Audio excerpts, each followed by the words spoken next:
네, 오늘 하나님께서 우리에게 주신 말씀을 함께 들어가 보도록 하겠습니다. 오늘 하나님의 자비하심이라고 하는 제목으로 말씀의 은혜를 나누도록 하겠습니다. 네, 여러분은 성경에 나오는 인물들 중에서 누구를 가장 좋아하십니까? 네, 라고 물어보면은 당연히 예수님이요라고 이야기해야 되겠죠. 네, 예수님을 우리는 가장 사랑하고 좋아합니다라고 이야기할 것 같은데요. 그러면 물론 예수님 말고요, 성경 속에 기록된 수많은 사람들 중에서 여러분은 어떤 사람을 가장 위대하다고 평가하십니까? 네, 어떤 사람을 떠올릴 수 있을까요? 제가 봤을 때는요, 사도 바울을 좋아하시는 분들이 굉장히 많이 계시는 것 같더라고요. 사도 바울을 좋아하시는 분들이 좀 있는 것 같고요. 또 사도 요한을 좋아하시는 분들도 좀 있어요. 제가 그래서 크게 이 두 부류를 좋아하시는 분들을 많이 봤던 것 같은데요. 또한 뿐만 아니라 나는 요셉도 좋아하고 또 엘리야도 좋아합니다. 또 그렇지 않으면 사자굴에서 기도하였었던 다니엘을 떠올리시는 분들도 계실 것 같아요. 어떤 분들은 뿐만 아니라 여성이었던 인물로 드보라 또는 룻을 생각하시는 분들도 있을 것 같습니다. 그런데요, 저는 뭐니 해도 이 사람만큼 큰 영향을 행사했던 사람이 또 있을까 싶어요. 그 사람은 바로 모세입니다. 동의하시나요? 네. 아멘. 어찌 보면 이스라엘 백성들이 정식으로 자기들의 나라를 세울 수 있는 정체성과 토대를 만들게 해준 인물이라고 볼 수 있거든요. 여러분들도 잘 알고 있다시피 출애굽기를 보면은요, 애굽에서 노예로 살고 있던 히브리 민족들이 이 모세를 중심으로 출애굽하여서 40년의 광야 생활을 거쳐 가나안 땅에 이르게 되는 이야기가 나옵니다. 그리고 그들이 비로소 이스라엘 백성이 되어서 성경의 수많은 하나님의 역사하심을 드러내는 주인공이 되게 되죠. 바로 그 정점에 다름 아닌 이스라엘의 지도자 모세가 있었습니다. 그래서 정말 어마어마한 인물이 아닐 수가 없어요. 그러나 사실상 모세라는 이 개인적인 인물에 집중하여서 포커스를 맞춰서 들여다보면은요, 좀 이야기가 달라집니다. 한번 살펴볼까요? 네, 모세의 인생을 한마디로 표현하는 키워드가 있으니 그것은 바로 실패입니다. 왜냐하면 모세는 일단 끔찍한 시기에 태어났습니다. 태어나는 모든 남자아이는 죽이라는 무시무시한 바로의 명령이 실행되던 때였기 때문이에요.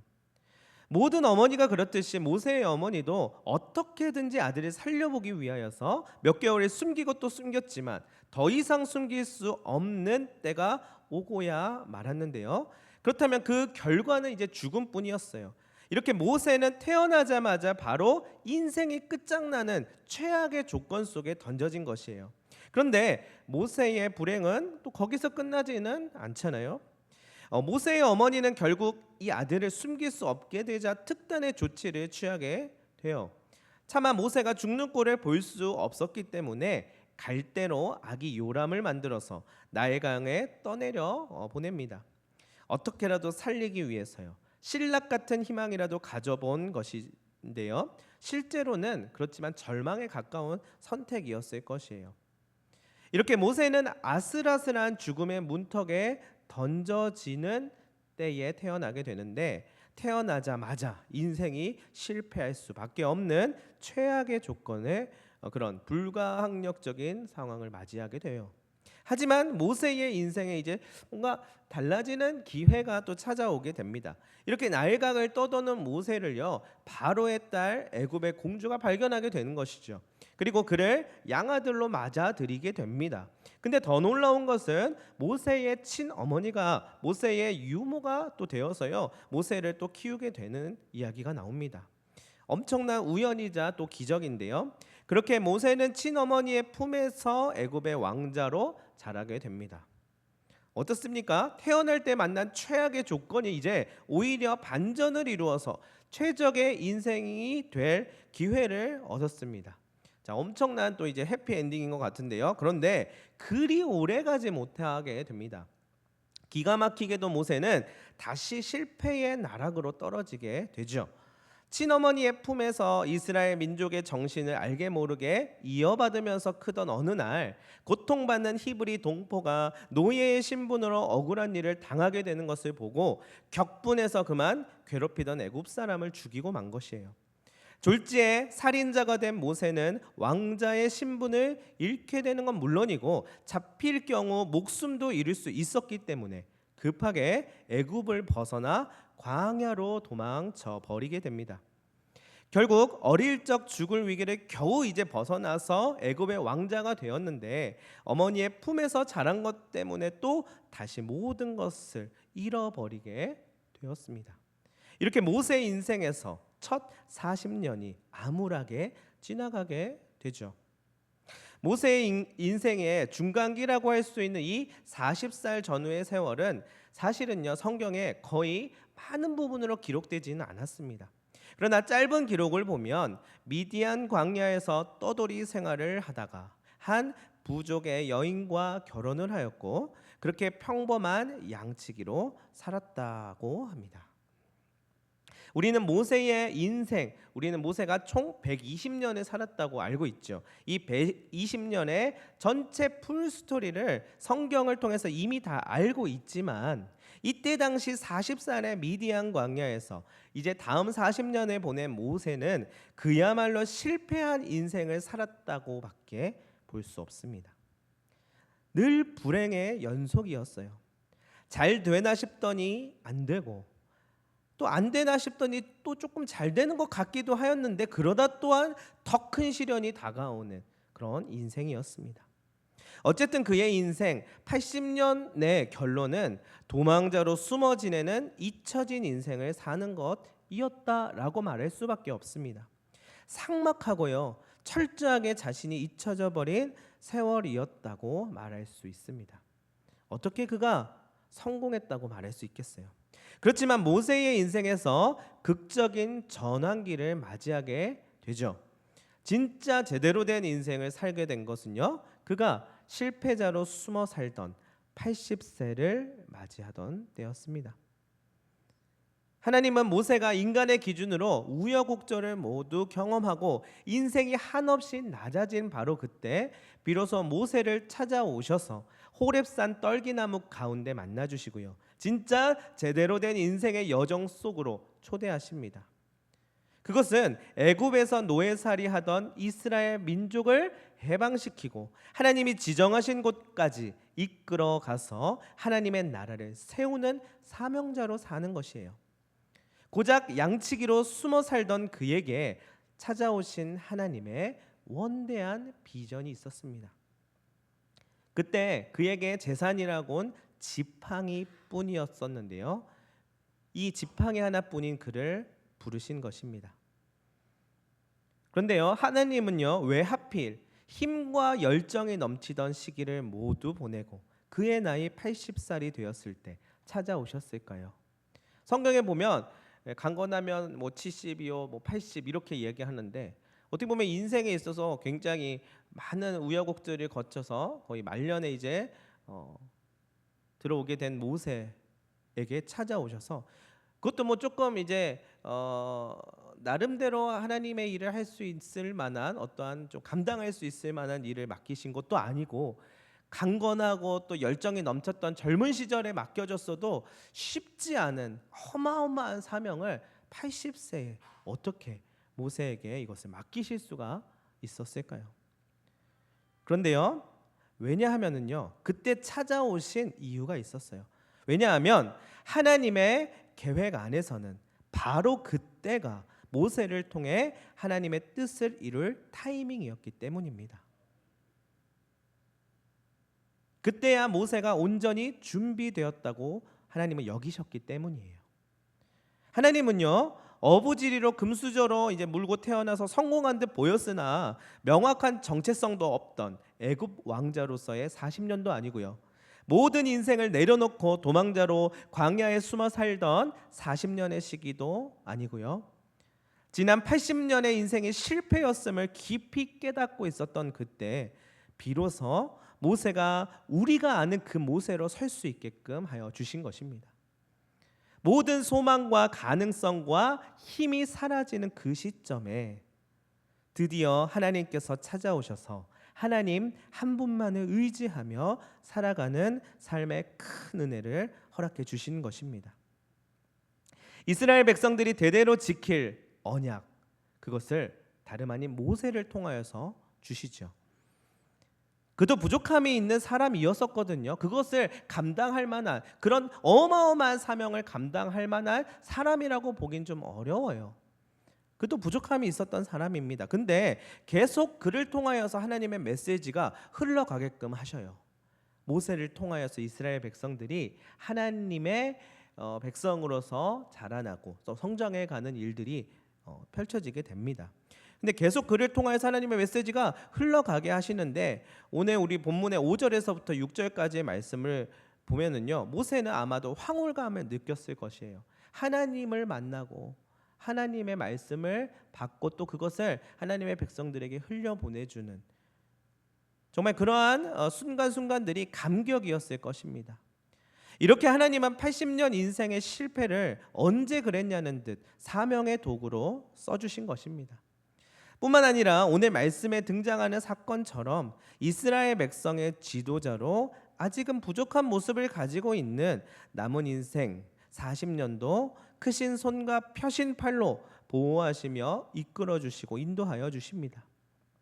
모세가 소위 말해 실패의 인생을 살아가던 시기에 반드시 알아야 했던 사실은 분명히 나 혼자 이렇게 온 길은 아닐 텐데 나를 여기까지 인도하신 하나님이 누구신가 하는 것이었습니다. 모세는 아마도 이제야 뭔가 풀리나 보다 이런 생각을 했다기보다 어쨌든 내가 이런 숱한 세월을 살아온 것이 나 혼자 그냥 산 것은 아닐 텐데 나를 인도하신 하나님께서 분명히 계셨을 텐데 나를 여기까지 인도하신 하나님은 도대체 과연 누구인가, 어떤 분이신가 라고 하는 것이 궁금했을 거예요. 하나님과 대면하여 하나님과 교제하고 하나님의 말씀을 받은 자로서 또 하나님의 백성들에게 말씀을 흘려보낼 때에 이 하나님이 어떤 분이신지를 아는 게 얼마나 중요하겠어요. 그렇게 되려면은요, 그냥 모르는 것을 아는 척해서는 안 돼요. 또 하나님이 이런 분이십니다라고 말해놓고 또 그것을 나름대로 그냥 그런 한 면만 보면서 백성들에게 그것을 오해하지 않도록 그냥 탁 박아놓고 그죠? 그것만 계속 강조할 수는 없어요. 매일매일 하나님과 교제하고 하나님을 대면하여 하나님의 말씀을 들으면서 그 하나님과 친밀한 가운데에서 비로소 하나님의 뜻과 말씀을 전할 수 있어야 했었을 것이에요. 도움이 필요할 때마다 그냥 나타나서 나를 도우시는 그런 간헐적인 해결사가 아니라 내 인생 전체를 완전히 맡겨도 충분한 분이시라는 사실을 그는 정말로 숱한 세월을 지나면서 비로소 깨닫게 되었을 것입니다. 그 하나님이 어떤 분이신지를 찾아가는 그 단계가 그의 온 삶의 신앙 여정이었을 것입니다. 모세의 신앙생활은 바로 그렇게 흘러갔을 것입니다. 그리고 그 모습은요, 오늘날 성경을 읽는 우리에게 있어서도 동일하게 다가옵니다. 우리 또한 모세와 같이 그 하나님을 알아가며 나에게 말씀하시는 하나님을 이해해가는 과정을 경험하고 있지요. 우리에게 있어서 신앙생활은 어떤 것입니까? 바로 그런 것이에요. 나의 삶의 여정을 이끌어 가시는 그 하나님을 더욱더 알아가고 그때 왜 하나님께서 그렇게 나에게 마음을 주셨었지? 왜 그때 나에게 그 말씀을 허락하셨지? 왜 그때 나에게 있어서 그런 연약한 마음을 주셨었지? 또한 어떤 때는 나에게 강한 담대함을 요청하시고 또한 이끌어 가셨었지? 하나님은 이런 분이시지. 하나님이 이렇게 역사하셨지라고 하며 그 하나님을 알아가면서 말씀하시는 하나님을 이해해가는 과정이 바로 우리에게 있어서도 신앙생활이 되는 것입니다. 모세의 지난 세월을 돌아보면은요, 계속해서 실패하였었던 실패자였었고 결국 부르심을 받고 사명자의 인생을 살게 되었지만 또한 여전히 어려움과 부족함이 많았던 모습을 보이기도 하였습니다. 그러니까 모세가 우리랑 다른 사람이 아니라는 거예요. 모세도 어마어마한 사명을 받고 그 엄청난 하나님을 경험하는 자, 우리랑 완전 다른 부류의 사람처럼 보이지만 또 그도 연약함이 있고 부족함이 있어서 넘어지기도 하고 실수도 하고요. 하나님 앞에 부끄러운 모습들도 많이 있었어요. 그러나 끊임없이 다듬어 가시고요. 또한 품으시고 가장 선하게 이끌어 주시는 그 하나님을 끝까지 붙들었습니다. 그리고 무엇보다도 하나님께서 이 모세를 놓치지 않으셨습니다. 그리고 오늘 말씀 안에서 드디어 하나님께서는 모세가 그동안 경험한 것에 더해서 가장 명확하게 자신이 누구인지를 알려주고 계십니다. 저는 기회가 있다면 우리 영신교회 성도분들도 누군가에게 어떠한 모임에서 나와 함께 하셨던 하나님, 나의 인생의 여정 속에서 또 지금 나와 함께 하시는 하나님은 누구십니다. 어떤 분이십니다라고 고백할 수 있는 그런 기회들과 시간들이 있었으면 좋겠어요. 그럼 하나님께서 저는 알려주실 거라고 생각하거든요. 근데 오늘 본문에 보면 모세에게 명확하게 말씀해 주시더라고요. 어떻게 말씀하시냐면요, 자신이 누구인지 이렇게 알려주십니다. 하나님은 모세에게 자비롭고 은혜로우신 분이었고 노하기를 더디하시면서 항상 사랑과 진실로 대해주신 분이었습니다. 그리고 모세의 이 경험을 하나님은 하나님의 이름 곧 하나님의 정체라고 알려주십니다. 여러분 어떻게 고백하실 수 있으시겠어요? 하나님의 이름 곧 하나님의 정체, 내가 경험한 그 하나님은 어떤 분이시라고 이야기할 수 있을까요? 여러분에게 하나님은 어떤 분이십니까? 모세는 이러한 하나님을 경험하였고요, 하나님은 이러한 분이시라고 고백하였습니다. 여러분의 30년, 40년, 50년, 그리고 60년, 70년, 80년, 90년, 100년의 세월 동안 하나님은 어떻게 여러분을 인도하셨습니까? 그리고 마침내 마지막 순간에, 우리의 마지막 순간에 우리는 어떠한 분이었다고 이야기하시겠습니까? 부디 나의 인생은 이러했고 나의 철학은 어떠했으며 나의 재산은 이만큼이었다고 이야기하는 자가 되기보다는 나의 하나님은 이러하였고 하나님을 향한 나의 신앙은 어떠했으며 여전히 나의 간절한 기대와 소망은 이러하다고 이야기하는 자가 되기를 바랍니다. 개인적으로 저 자신도요, 지금까지 저의 인생을 스스로 평가해 본다면 어떨까 한번 생각해 본 적이 있습니다. 여러분들도 여러분 스스로를 한번 돌아보고 평가해 본다면 어떻게 이야기하시겠습니까? 한번 곰곰이 생각해 보시고 한번 스스로에게, 나에게 한번 이야기해 보시면 좋을 것 같아요. 지금까지의, 오늘에까지의 나의 삶을 돌아봤을 때 나의 삶을 무엇이라고 이야기할 수 있을까? 누군가에게 이야기하면 좀 부담스럽고 눈치도 보이니까 그냥 나한테 한번 곰곰이 생각하면서 넌지시 이야기 한번 해보는 것도 좋은 것 같아요. 근데 적어도 저의 지금까지의 결론은요, 한 이런 고백이 나오는 것 같더라고요. 주님이 아시지요. 주님이 아시지요. 주님이 아십니다. 주님이 아실걸요. 주님께서 아시는 게 분명해요. 이렇게 그냥 이야기할 수밖에 없는 것 같아요. 뭐라고 평가를 해야 되는데 뭐라고 딱 돌아보려고 했더니 이런 고백이 나오더라고요. 나름대로 쉴 틈 없이 치열하게 살아왔고요. 하루하루 근근히 한 걸음씩 걸어왔습니다. 근데 사실은요, 뭘 평가할 것도 없고 또 평가할 수도 없습니다. 어쨌든 제가 살아온 삶이니까 제 자신을 돌아봤을 때 매번 쉽지는 않았던 것 같더라고요. 조금 우습죠. 제가 쓸데없이 그것도 얼마 살지도 않은 인생을 부풀려서 이야기하는 것처럼 보일 수도 있습니다.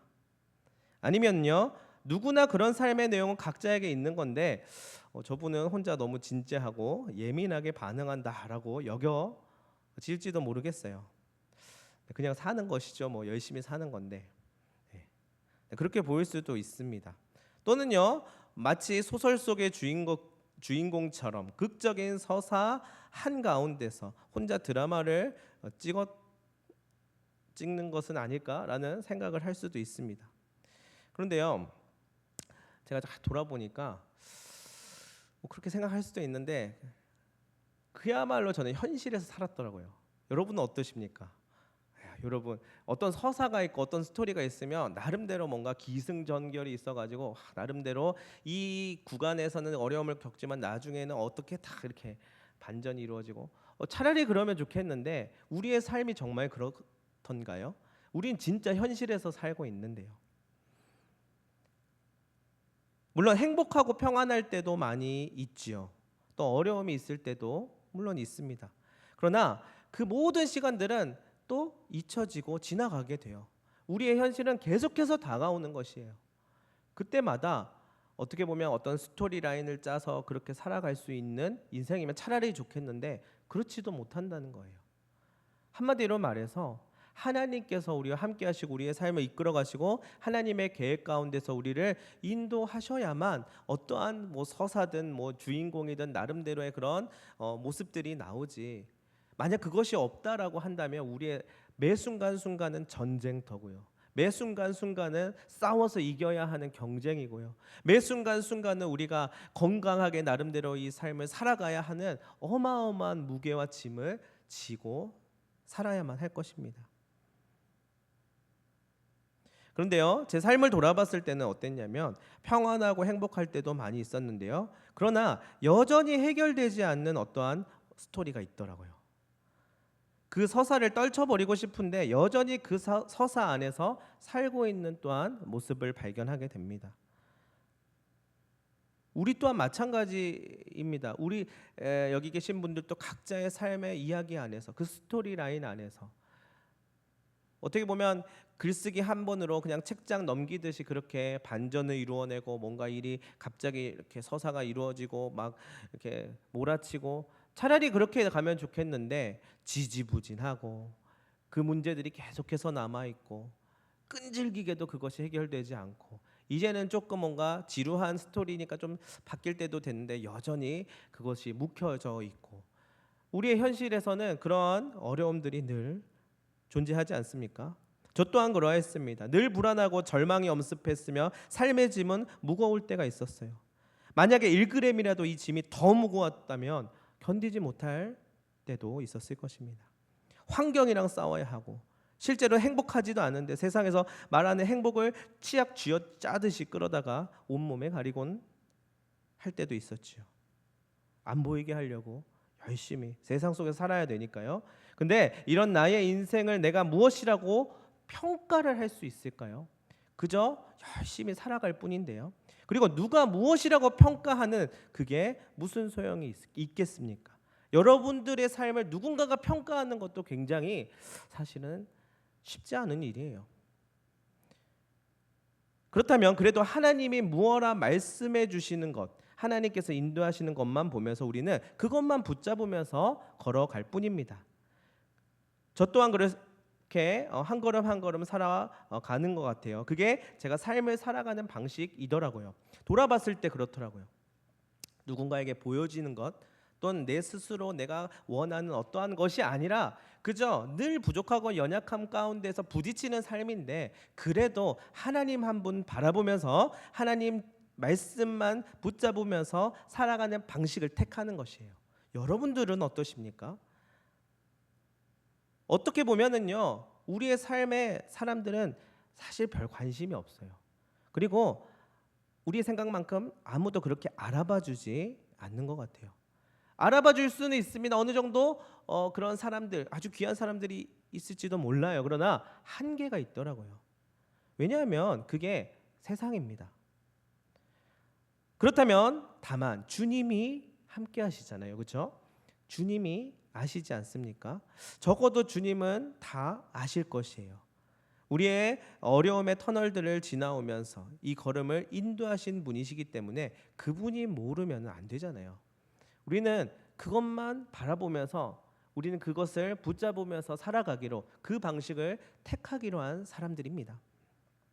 그래서 흔히들 모든 것이 다 하나님의 은혜입니다라고 많이들 이야기하시죠.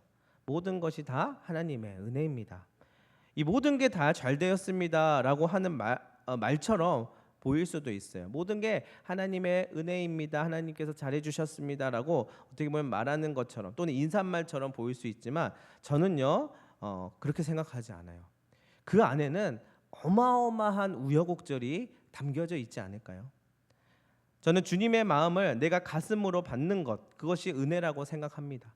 어떠한 결과로서 나올 수 있는 무엇이라고 말하기엔 좀 너무 가벼워요. 하나님의 은혜입니다라고 말하려면 어마어마한 하나님의 뭔가 삶의 여정 속에서 나와 함께 하시며 골짜기를 지나고 또 동산을 오르며 하나님께서 말씀하시고 이끌어 주시는 그 어마어마한 삶의 순간순간들이 담겨져 있고, 무엇보다도 그때의 주님의 마음을 내가 가슴으로 받는 것, 그것이 저는 은혜라고 생각하는데요. 나를 향한 주님의 마음을 무엇으로 표현할 수 있겠냐마는 다만 은혜라고밖에 말할 수가 없기 때문에 이렇게 이야기할 수 있지 않을까라는 생각을 합니다. 그 은혜라는 말 안에 온갖 희노애락이 숨겨져 있는 것입니다. 그것을 하나님이 아시기 때문에, 하나님이 나를 알아주시니까 은혜가 되는 것입니다. 그것이 없다면 은혜가 아니겠지요. 간헐적으로 필요할 때마다 도와주셨습니다. 어쩌면요, 여러분 그게 더 나을지도 모르겠어요. 세상적인 방법으로는 하나님이 나와 함께 하시는 것보다 간헐적으로 도움이 필요할 때 도와주시는 것이 훨씬 나을지도 모르겠다는 거예요. 그러나 그것은 은혜가 아니에요. 어떠한 순간이든 하나님께서 나를 이끌어 가시고 나의 삶의 여정 속에서 함께하여 주시며 온갖 희노애락 가운데에서 말씀하여 주셨던, 그리고 그 하나님의 마음을 내가 느꼈었던 그때, 그리고 그 순간들, 그리고 지금까지 이어져 온 시간들이 은혜라고밖에 말할 수가 없지 않겠습니까? 여러분, 여러분의 삶도 마찬가지라고 생각합니다. 어떻게 오늘까지 지내오셨습니까? 하나님의 은혜가 없이는 한 치 앞도 디딜 수 없는 인생이지 않으셨나요? 그렇다면 그 은혜를 베푸시는 하나님께서는 여러분을 향한 하나님의 평가를 내리고 계실 것이에요. 은혜를 받기에 충분하고 은혜를 받아야만 하며 은혜로 살아가는 나의 자녀, 누구? 나의 마음을 가슴으로 받아들이고 느끼는 나의 백성, 나의 아들, 나의 딸, 누구? 너를 내가 잘 안다고 이야기하실 것입니다. 그러면 그 평가 앞에서 그 누구도 이제는 자신할 수 없습니다. 나 하나로 충분하고 하나님의 마음은 잘 모르겠고 나만 중요하다고 말하지 못할 것입니다. 늘 부족하고 연약한 우리를 발견하게 될 것이에요. 그러나 중요한 것은 우리가 그럼에도 불구하고 그분의 인도를 따라왔다는 것이 중요합니다. 등을 돌려서 그분을 지워버리는 삶을 살지 않고 내가 죽더라도 하나님은 내 안에 살아계시도록 그 훈련을 계속해서 이어져 왔다는 것이 가장 중요한 것입니다. 그것이 바로 은혜의 고백이 되는 것입니다. 성경에 봤더니요, 바울이 그랬더라고요. 자신을 평가할 때 에베소서 3장을 보면은요, 이렇게 얘기해요. 작은 자 중에 작은 자라고 말합니다. 여러분, 사도 바울 그렇게 작은 자 아니었어요. 큰 자였어요. 좀 잘 사는 배운 사람이었어요. 근데 그는 뭔가를 깨달았던 것 같아요. 작은 자 중에 작은 자래요. 자신의 약함과 무익함을 뼈저리게 인정하는 모습이 나오는 거예요. 왜냐하면 그 마음으로 하나님 앞에 엎드렸기 때문이에요. 여러분, 이게 자기 자신에 대한 패배감 때문이 아니라 은혜를 경험한 자의 모습이었기 때문입니다. 그를 세우신 분은 하나님이었습니다. 그리고 이 모습을 통해 오늘 우리에게도 영적인 교훈을 주고 계십니다. 제가 최근에 조금 아프지만 깨달았던 것이 뭔가 있어요. 깨달았던 부분이 있는데요, 그것이 바로 이것입니다. 내가 할 일이 이것이구나. 그런데 아직도 건방지고 덜 깨졌구나. 엎드리지 않고 나는 건성이었구나. 내가 누구이고 내가 얼마나 약하고 작은 자인지 아직도 모르고 있구나 라는 것을 인정할 수밖에 없었습니다. 그 마음으로 하나님 앞에 나아가기를 원하고 계시는구나. 이게 내가 할 일이구나. 하나님이 이미 알고 계셔요. 그렇기 때문에 깊이 절실하게 그 부분을 하나님이 만지시도록 내어드려야만 합니다. 그럼 작은 자가 하나님으로 인하여서 세워지고 회복되고 일어나서 큰 군대를 이루게 하실 것이라고 우리에게 말씀을 통해서 끊임없이 이야기하고 계십니다. 모세는요, 말년에 회장님처럼 대접받으면서 은퇴의 혜택을 받으면서 살지 못했어요. 결국은 가나안 땅에는 들어가지도 못했고요. 느보산, 비스가산 근처에서 생을 마감하였을 것으로 추정됩니다. 세상의 시선으로 객관적인 평가를 한다면 그는 실패한 인생으로 끝이 났다고 볼 수밖에 없습니다. 그러나 그는 분명히 하나님 곁에서 영광스러운 부활을 통하여서 영원토록 그분과 동행하였을 것입니다. 어떻게 그걸 아냐고요? 우리가 그거 알 수 있어요. 나중에 우리 죽고 나서 모세 만나면 증명할 수 있겠지만 그 전에 알 수가 있더라고요. 제가 깜짝 놀랐습니다. 구약에서 사라져버린 역사의 뒤안길로 없어져버린 모세가요, 신약에 봤더니 갑자기 등장하는 것을 볼 수 있더라고요. 여러분, 신명기에서요 모세가 사라지거든요. 근데 갑자기 신약에 등장하더라고요. 복음서의 변화산 사건을 보면 모세가 주님과 엘리야 곁에 있음을 이야기하지 않습니까? 여기 있었네요. 모세의 결론이 여기 있단 말입니다. 제가 그래서 한동안 이 비스가산 정상에서 앞을 향하여 멀리 바라보고 있었을 모세를 가만히 한번 묵상했었던 적이 있었습니다. 신명기 34장에 보면은 나오거든요. 하나님께서 모세에게 약속의 땅인 가나안 땅을 파노라마처럼 보여주시는 장면이 나와요. 요르단에 있는 이 느보산은 세 개의 큰 봉우리로 되어 있다고 하는데요. 비스가산 꼭대기는 세 번째 봉우리라고 하더라고요. 아마 가장 잘 보이는 곳인 것 같아요. 하나님은 모세에게 이 땅을 사면으로 보게끔 하여 주셨는데 이는 하나님의 약속이 성취됨을 보여주신 것이거든요. 그때 자신의 삶이 필름처럼 아마 지나갔을 것이에요. 정말 수많은 역경을 거쳐서 여기까지 왔잖아요. 자신의 힘으로는 할 수 없었습니다. 하나님만 의지하면서 불기둥도 보고 구름기둥을 따라서 수많은 백성들을 데리고 이곳 아무것도 없는 광야를 지나왔습니다. 그리고 앞에 펼쳐져 있는 드넓은 광야와 저 수평선 끝을 바라보고 있는 거예요. 저기 비로소 가나안 땅, 약속의 땅이 있구나. 그곳에 다다를 날이 이제 얼마 남지 않았구나. 하나님이 우여곡절 끝에 우리를 이곳까지 인도하셨구나. 이제 손에 묻은 흙을 털고 머리를 단정하게 하고 눈을 질끈 감고 하늘을 우러러 보았을 것입니다. 자, 어떤 기분이었을까요? 그리고 자신을 향한 하나님의 음성을 듣게 됩니다. 수고했다 모세야. 그런데 넌 안 돼. 여기까지야. 나의 인도함, 나의 계획, 나의 뜻은 여기까지야. 이토록 순종하고 위대한 업적을 이루었고 위대한 지도자로서 이스라엘 백성들을 애굽으로부터 데리고 나왔던 모세의 종착점이 여기라는 것이에요.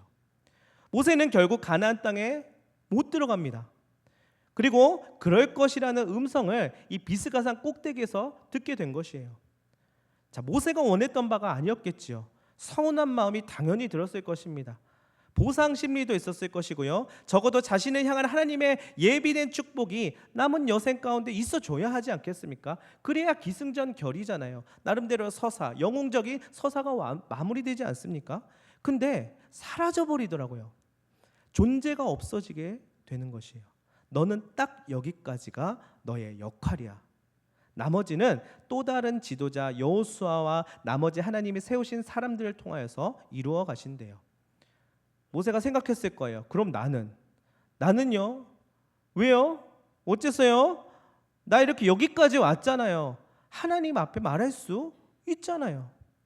그런데 모세는요, 그렇게 하지 않았음을 성경을 읽으면 확인할 수 있어요. 그의 침묵은 결국 그의 존재가 사라지게끔 합니다. 회자되지 않아요. 진짜 성경을 읽어보면은요, 이제 여호수아로부터 시작되는 이스라엘의 역사들이 펼쳐지지 모세는 사라집니다. 하나님만 명확하게 아시고요. 백성들은 자신의 생존에 초점을 맞추고 또 다른 하나님의 인도하심을 받고 행진해 나가거든요. 이 대목에서 제가 사무치게도 하나님이 원망스럽더라고요. 모세는 아닌데 제가 더 원망스럽더라고요. 모세의 모습을 보며 슬펐습니다. 어쩌면 나의 모습을 보는 것도 같고요. 어느 순간에 나의 바램도 투영이 되더라고요. 하나님, 뭐라도 주셔야죠. 아웃풋을 내주셔야죠. 모세도 사람인데요. 이게 뭡니까? 그가 그렇게도 못된 짓을 했나요? 아니요. 여러분, 우리는 모세의 발 뒤꿈치도 못 따라가요. 근데 하나님은 모세를 성경에서 지워버리시는 거예요. 신명기 34장 6절에 봤더니 이렇게 이야기하더라고요. 벳볼 맞은편 모압 땅에 있는 골짜기에 장사되었고 오늘까지 그의 묻힌 곳을 아는 자가 없느니라. 모세가 하나님의 말씀대로 죽었는데 그가 묻힌 곳을 알 수 없다는 것이에요. 모세의 무덤을 알 수 없는 이유가 나중에 신약의 유다서에 보면 나와 있는데요. 거기에 천사장 미카엘이 모세의 시체를 놓고 마귀와 변론하는 그런 모습이 나오는데, 그것으로 미루어 봤을 때 하나님의 명령을 받은 천사장이 모세의 시신을 사람들이 알지 못하는 곳으로 장사하였다라고 볼 수 있습니다. 이것을 두고 신학자들은 아마도 후세 사람들이 모세의 무덤을 숭배의 대상으로 삼을까봐 그 위험을 사전 차단한 것이라고 보고 있습니다. 완전히 존재가 사라져버린 것이죠. 그러나 10절에 이렇게 평가하더라고요. 그 후에는 이스라엘의 모세와 같은 선지자가 일어나지 못하였나니 모세는 여호와께서 대면하여 아시던 자요. 대면하여 알다라는 말은요, 지식적으로 알 뿐만이 아니라 오랜 교제를 통하여 인격 대 인격으로 체험적으로 영적으로 깊이 알았다는 뜻입니다. 모세의 마지막 평가예요. 여러분은 이 모세를 어떻게 생각하십니까? 그리고 나의 모습을 대입시켜 보면 어떠신가요? 좋은 모습일까요? 내가 원하던 모습일까요? 어차피 죽으면 대면할 텐데 굳이 이렇게까지 해야 하나요? 오늘 본문 6절의 고백처럼 자비롭고 은혜롭고 노하기를 더디하고 인자와 진실이 많은 하나님이라고 과연 이야기할 수 있을까요? 쉽지 않겠죠.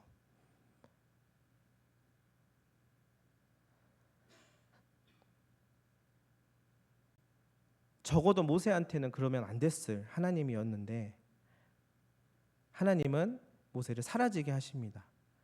이게 만약 그 결과물이라면 모세는 진짜 실패한 삶이에요. 그런데 신약에 가서 모세가 나오더라고요. 저는 정말로 놀랐습니다. 왜 얘가 여기서 나오지? 네가 왜 거기서 나와? 라는 노랫말처럼 왜 모세가 주님 옆에 있는 거지? 그것을 아주 후대 사람 베드로가 봤다잖아요. 그저 소문으로만 듣던 모세 할아버지를 변화산상에서 봤대요. 그게 그의 결말이었다는 증거입니다. 여러분, 우리 또한 마찬가지예요. 우리가 우리의 인생을 평가할 때 내 스스로 높이고 어떠한 이름을 이야기하고 어떠한 삶을 증명하려고 하고 또한 누군가가 그렇게 해주고 그런 것들을 만들어주지 않아도 오히려 우리의 사라짐, 우리의 존재가 없어짐, 그러므로 인하여서 하나님이 높아지시고 하나님이 드러나는 삶을 살아갈 때에 비로소 그게 실패한 삶이 아니라 정말 사라져버리고 그 결과물로서 완전히 그냥 끝나버린, 그냥 묻혀버린 삶이 아니라 진정으로 하나님께서 세우시고 마침내 하나님의 곁에서 옆에서 함께 하시며 보듬어 주시고 참된 기쁨과 구원을 허락하시는 삶으로 살아갈 수 있는 것입니다. 우리 전영미 집사님은 한번 나와주셔서 반주를 해주시면 좋을 것 같고요. 말씀을 조금 마무리해야 될 것 같아요. 모세는 비스가산 꼭대기에서 가나안 땅을 바라보는 것이 아니라 어쩌면 처음부터 자신을 격동시켰고 이제까지 인도하셨고 앞으로도 책임지실 주님을 바라보았던 것 같습니다. 나의 존재와 나의 모습이 사라지는 것이 오히려 하나님이 선명하게 드러나는 이름을 깨달았던 것 같아요. 그리고 그것을 통해 진정으로 자기가 하나님의 사명자로서 하나님의 사람으로서 사는 맛과 의미 그리고 가치를 온전하게 충분히 누릴 수 있었던 것 같아요. 그것이면 되지. 한번 생각해 보세요. 모세가 만약에 진짜 이름을 날릴 정도로 이스라엘의 왕이 되거나 지도자로서 하나님께서 보응해 주셔서 뭔가 혜택을 주셨다고 생각해 보세요. 하나님의 은혜를 경험한 자로서 모세가 참된 고백을 못했을 거라고 저는 생각해요.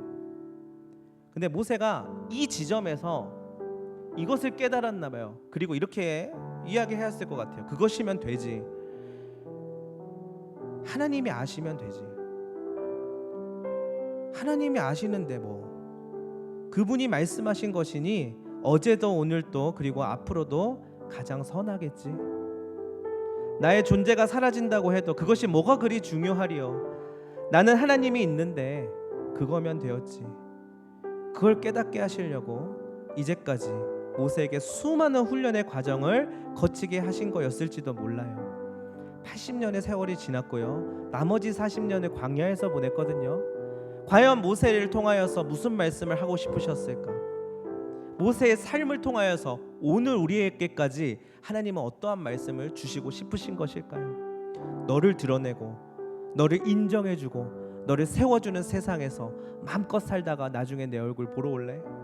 아니면 진짜 나를 만나고 경험하고 너의 존재가 살아나고 내가 죽어가는 삶을 살아가지 말고 너의 삶 속에서 내가 가장 선명하게 드러나는 그 시간들을 보내며 나중에 마지막 그 감격의 눈물을 흘리며 나를 만날래? 모세가 그 뒤로 어떻게 되었는지는 아무도 모릅니다. 어디에 묻혔는지도 몰라요. 이미 모세는 존재가 사라졌다는 것입니다. 근데 그가 모두의 마음과 생각과 말에서 사라진 게 아니라 끝까지 새겨져서 이제까지 오늘 우리에게까지 의미와 가치와 영적 교훈을 심어주게 되었다는 것은요, 하나님이 모세를 그렇게 들어쓰시고 사용하여 주시고 회복시켜 주신 것입니다. 모세는 하나님의 자비하심으로 비로소 일평생을 은혜 가운데 살아간 사람이었습니다. 억지로 치약짜듯이 짜낸 은혜의 고백이 아니라 정말 하나님의 은혜였다고 말할 수 있을 만한 그런 고백이었습니다. 우리에게 남은 재산, 우리가 마지막까지 가슴속에 품고 있어야 할 자산은요, 다름 아닌 하나님의 은혜를 경험한 자로서 살았노라 고백하는 우리의 신앙입니다. 나의 잘남과 나의 맞음과 나의 오름과 나의 업적과 존재가 아니라 하나님만이 드러나고 하나님의 사랑이 온통 나를 감싸고 있음을 이야기하는 것입니다. 오늘 우리에게 주시는 주님의 말씀입니다. 그러니 혹시 내가 지금 처해 있는 상황이, 환경이, 나의 실존이 무너져 있고 절망적인 상태에 놓여 있다고 생각하는 분이 계신다면 그때가 바로 주님의 사랑을 깊이 느끼고 주님의 현존을 크게 경험할 수 있으며 나를 향한 하나님의 뜻과 나를 통해 이루실 일들을 발견할 수 있는 기회임을 믿으시길 바랍니다. 하나님이 선명하게 드러날 수 있는 절호의 찬스입니다. 나는 무너진 것 같은데, 실패한 것 같은데, 내 존재가 사라진 것만 같고 내 자아가 끝난 것만 같지만 하나님이 반드시 나의 삶 가운데 오셔서 회복시켜 주시고 그분의 일을 드러내신다는 것을 발견할 수 있게 될 것입니다. 그때에 비로소 진짜 고백이 나올 수 있는 것이에요. 진짜 은혜가 있고요, 만들어 쥐어짜지 않아도 나의 삶을 움직이는 동력이 되는 것입니다. 우리는 그 방식으로 살아가야만 해요. 나중에 내 마음대로 살아놓고 그래서 하나님의 은혜였습니다라고 말하는 것이 아니라 진짜 하나님의 은혜였음을 뼈저리게 느끼면서 세상의 방식을 취하고 사는 것이 아니라, 비록 세상에 있지만 모세도 세상에 살았다니까요. 모세도 현실에 있었어요. 그러나 본인은 분명하게 깨달았던 것 같아요. 하나님이 나와 함께 하셨지, 하나님이 이루시는 일이고 하나님의 일을 드러내시는 것이지 내 일이 아니었음을, 하나님의 뜻이었음을, 나의 보상은 오직 하나님께로부터 나오는 것임을 분명히 깨달았던 것입니다. 여러분, 여러분의 곁에는 어제도 오늘도 그리고 앞으로도 영원까지 주님이 함께 계십니다. 그럼 실패가 아닙니다. 절망이 아닙니다. 아픔이 아닙니다. 슬픔이 아닙니다. 괴로움이 아닙니다. 그 모든 삶의 순간들 사이로 여러분을 인도하시는 하나님의 손길이 있음을 믿으시기를 바랍니다. 그리고 결국 모세와 같이 비로소 영광스러운 부활의 면류관을 통하여 구원의 기쁨을 누리는 자가 되시기를 간절히 바랍니다. 사람이 아니라, 나 스스로가 아니라 하나님의 평가를 통하여서 진정한 구원을 맛보는 우리 영신교회 성도분들 모두가 되기를 간절히 소망합니다. 우리 그 마음을 함께